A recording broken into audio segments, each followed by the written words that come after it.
All right, so I get asked quite a bit how the hand controls work and how I drive as a paraplegic wheelchair.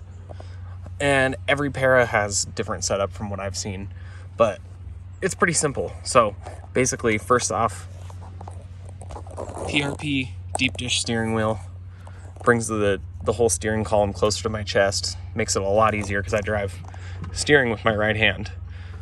Down here, I have Monarch brand hand controls. That's throttle, just pushes on. But yeah, so just pushes on the throttle pedal, and then you push away, and it pushes on the brake. It's just bolted to the pedal arms.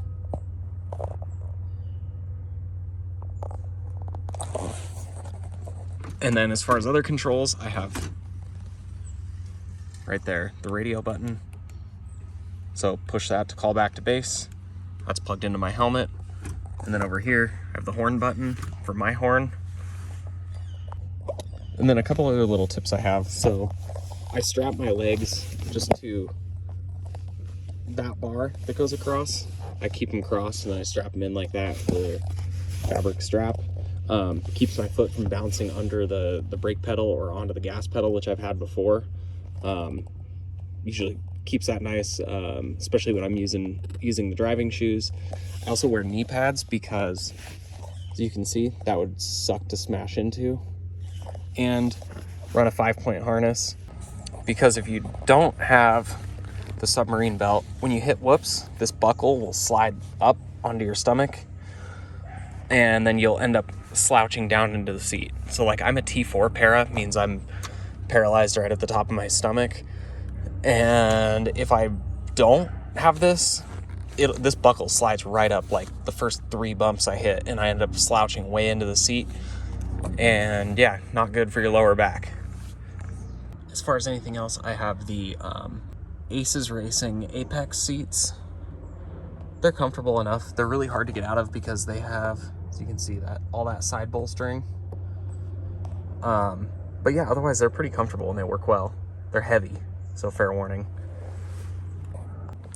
But yeah, that's pretty much it. As far as any other disability related stuff, I have fire extinguisher on the bottom of my door in case I need to jump out, and then I can just reach up from laying on the ground and grab that. And then just all the switches I can as close to me as possible. And then the only other thing is I have these door struts I put on, hold the doors open. Makes it a lot easier, especially when getting in and out with my chair and all that. But yeah, so that's about it. Pretty straightforward.